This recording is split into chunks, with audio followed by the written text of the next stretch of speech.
Aleksandar Knežević, poznat kao Knele, bio je beogradski kriminalac iz naselja braće Jerković na Voždovcu. Rođen je 27. aprila 1971. godine. U osnovnoj školi je bio odličan đak, ali kasnije je zbog mladalačkog revolta skrenuo sa pravog puta. Knele je bio poznat kao sportista i vatreni navijač Crvene zvezde. Postao je veliki prijatelj sa Đorđem Božovićem Giškom, članom voždovačkog klana. Knele je bio učesnik mnogih pucnjava po Beogradu. Poznat je po svojoj hrabrosti, neki kažu da je bio najhrabriji u naselju braće Jerković, kao i da je preživeo više atentata. Krivična dela koja se vezuju za Kneleta su tuče, pljačke, reket, pucnjave. Na starom asfaltu, na kome se znalo ko je ko, šta se sme, a šta ne sme, od oca starog mangupa Buce Al Caponea, rođena je najveća buktinja beogradskog podzemlja. Tako su opisivali mladog Aleksandra Kneževića ljudi iz njegovog okruženja, kao i oni koji su imali prilike da ga upoznaju. Jedan od momaka, opet u oproštajnom govoru, priznao je da je Kneletova smrt za njegovo društvo istovremeno tuga i gnev.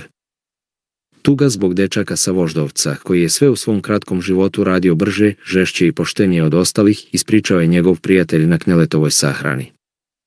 Zoran Timić tima je otkrio kako je Knele postao deo navijačke scene. Kneleta je na sever doveo Radule, klinac iz mog kraja i odličan huligan.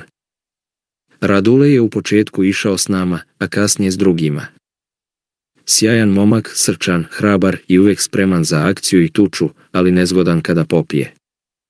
Pred neki košarkaški derbi dovede mi Radule nekog klinca, Tima je rođen 64. a Knele 70. godine i kaže: ej, ovo je moj drugar Knele, dobar je klinac i hoće da ide s nama na derbi i da se bije sa grobarima. Bio je malo uplašen, upijao je svaku reč koju bismo rekli Radule i ja. Ispunio je zadatak i nabavio štangle koje smo nosili na taj derbi i odlično se pokazao. Posle nekoliko dana zvao me i rekao da je imao problema s nekima na Medaku. Otišli smo da vidimo šta je u pitanju, ali nismo našli te likove. Posle je Knele svima govorio da je on ultras i da su njegovi ultrasi išli da se biju za njega.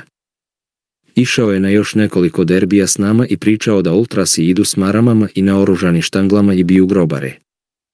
Družio se posle i na severu prvenstveno sa svojima iz Jerkovića, uključujući i grobara Žapca. Kada se odvojio od nas, Kneletovo prvo gostovanje s ekipom iz Jerkovića bilo je u Nišu. Bila je to 87. godina, mnogo mu je stalo do probijanja i sticanja imena, tako da nije birao sredstva za to. Nas nije dirao jer je imao respekt prema nama, a i zahvalnost jer smo ga prihvatili kad je bio klinac i išli da se bijemo za njega ako treba. Knele je bio željan da napravi ime. Da svi kažu da je Knele najhrabriji, najluđi. Sve one kajle, novac, automobili kod njega su bili sekundarni. Glavno mu je bilo da postane ime. Pre nego što krenemo da pišemo o posljednjim trenucima Kneleta, hajde da pomenemo dve opasne situacije koje su se dogodile pre toga. Jedna je bila u kafiću, kada se sukobio sa ekipom iz Crne Gore. Tom prilikom je teško ranjen u nogu i mnogi su mislili da će uslediti njegov kraj. Međutim, Knele se nije predao i ubrzo se oporavio, ali je nakon toga došlo do novog obračuna ispred tadašnjeg poznatog kluba Nana, kada je neko ispalio rafalnu paljbu na njegov automobil. Nakon te pucnjave, automobil je bio potpuno neupotrebljiv, a Knele je preživeo bez jedne ogrebotine, zbog čega su mnogi počeli da veruju da je on zaista nepobediv i da mu niko ništa ne može. Prema rečima Kneletovih prijatelja, u njega su mnoge devojke bile zaljubljene, a i dan danas se priča o njegovom fizičkom izgledu, bio je veoma lep momak. Međutim, njegov način života je mnogima smetao i nisu htjeli da ga tolerišu.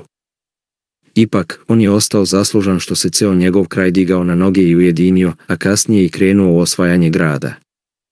Knele je bio dobra duša, veliko srce, društven ali veoma povodljiv.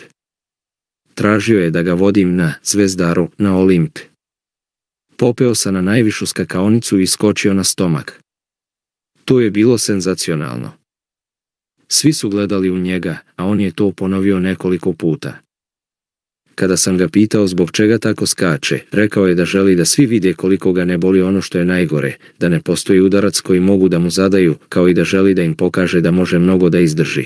Ispričao je Kristijan Golubović u jednoj emisiji. Kao i svi žestoki momci, ni Knele nije odoleo opasnom poroku, a to je kocka.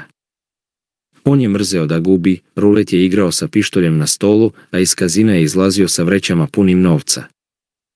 Jedna od omiljenih pesama Aleksandra Kneževića Kneleta bila je Kockar od Mileta Kitića.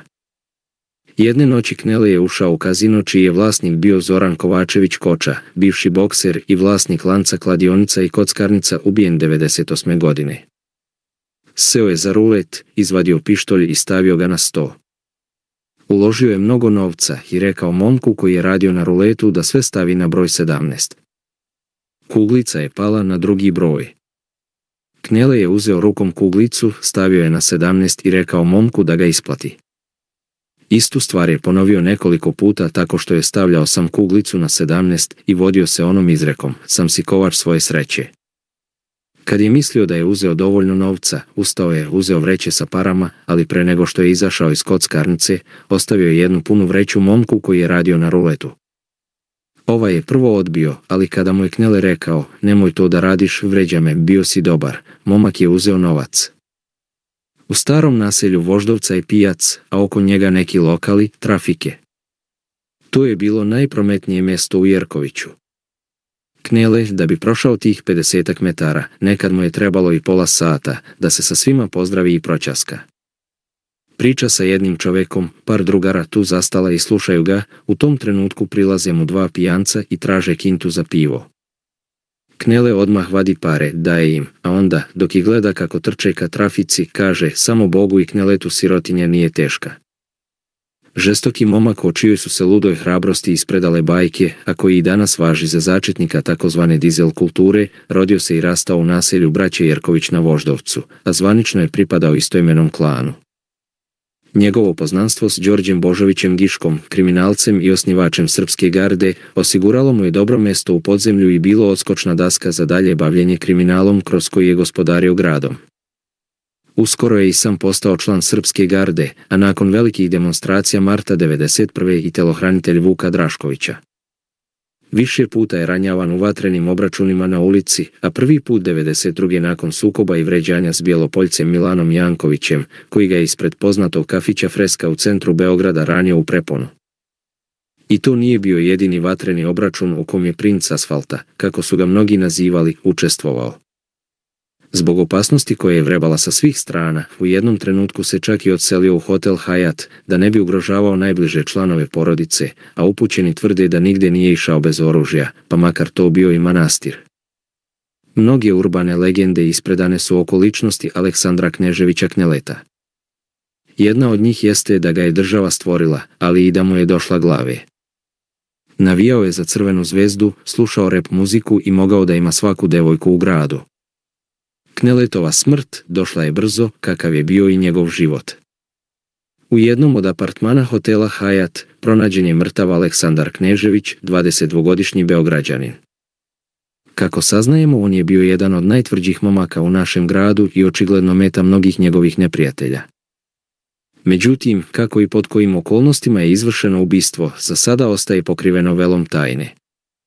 Jedini osumnjičeni za Kneletovo ubistvo bio je Miodrag Cvjetinović, zvani Miša Tajger. Kao motiv ubistva Kneleta najviše se provlačila teza da je likvidiran u znak osvete jer je oteo džip od Miodraga Miše Cvjetinovića, koji je bio u porodičnoj vezi s Radetom Čaldovićem Čentom, tačnije bio mu je zet. Prema drugoj, manje verovatnoj verziji, ubijen je jer je bio blizak s tadašnjom opozicijom.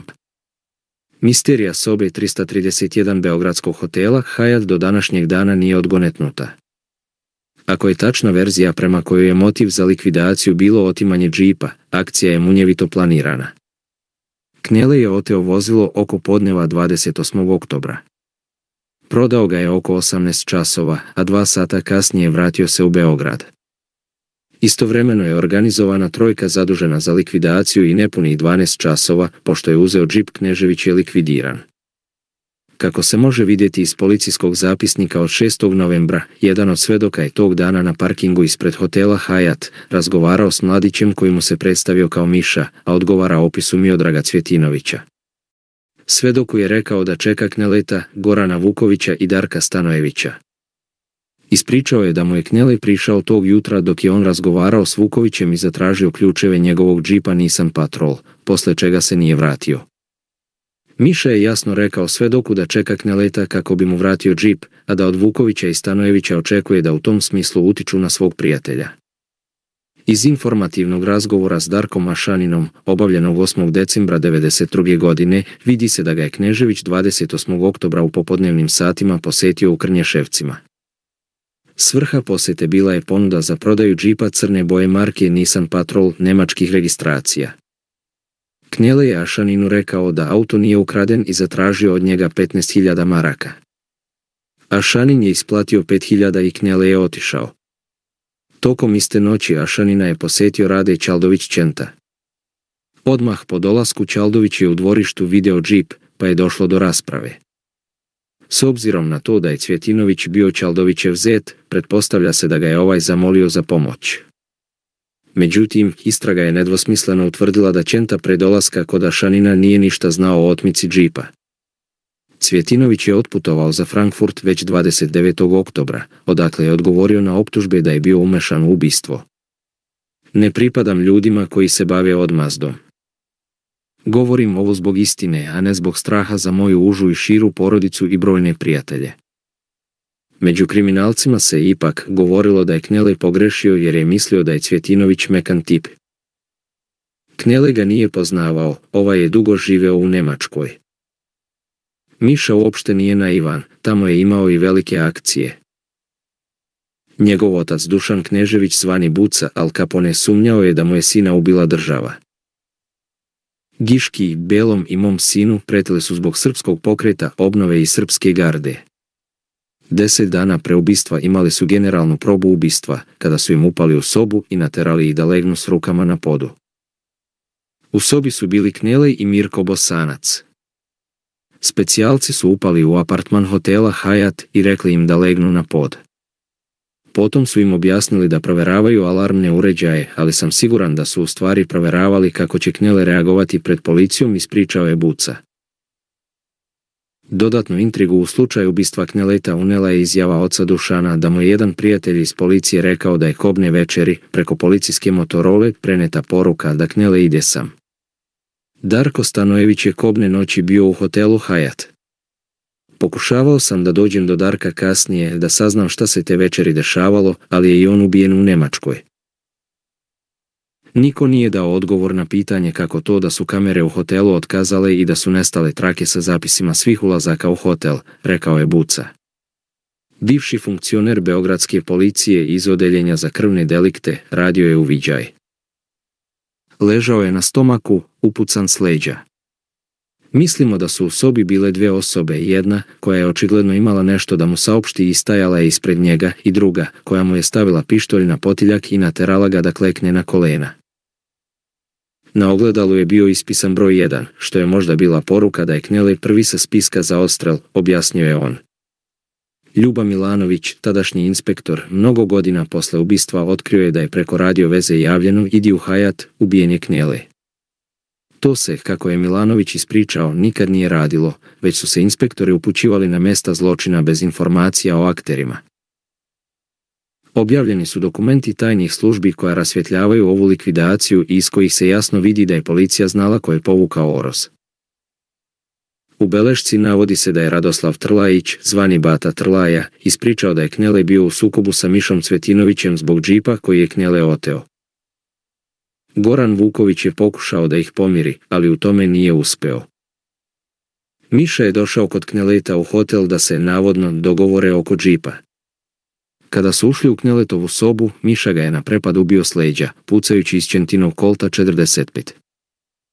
Trlaja navodi da je nakon kraće istrage Miša pušten iz pritvora i da je otišao u Frankfurt. Pritom, kako Trlaja navodi, treba imati u vidu da je Miša Čentin zet, a ovaj odličan prijatelj sa tadašnjim zamjenikom Ministarstva unutrašnjih poslova Republike Srbije. To po Trlajinom mišljenju objašnjava zašto su kamere u Hyattu na dan ubistva bile isključene. I druga beleška o prisluškivanom razgovoru između Slobodana Grbovića i izvjesnog Dragana N. iz Beograda potvrđuje da je Miša ubio Kneleta, ali otkriva i koga je osvetio. Dragan je izneo da je on sa Čentom iz centralnog zatvora izvadio Mišu kada je ubio Kneleta, dok je u Cezeu bio Čira Čitaković, zvani Debeli. Na kraju Dragan je naveo da je Miša bio zlikovac neopevani i da je na području Beograda ubio 20 ljudi, a da je i pored toga s njim bio u dobrim odnosima i da ga je često posjećivao, navodi se u dokumentu. Buca, Kneletov otac, se oglasio i kada je Kristijan Golubović pominjao njegovog sina na farmi, a tada je Knežević rekao: pitaju me šta je ovoj budali, a ja ne znam šta da im kažem.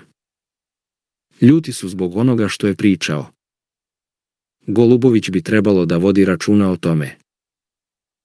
Pominjanje mog sina uznemirio je našu porodicu, rođake, ali i sve prijatelje. Izmišlja kako bi ispao šmeker, a smeju mu se svi koji ga bolje poznaju. Sramota je što mi pominje mrtvo dete. Na šta to liči? Ne može ime mog sina da se izgovara na takav način. Glumi nekog Don Juana, ma on je budala, najobičniji džeparoš. Izmišlja kojekakve gluposti da je znao mog sina i priča o njemu, a nije mogao ni cipele da mu čisti. Ceo Beograd mu se smeje.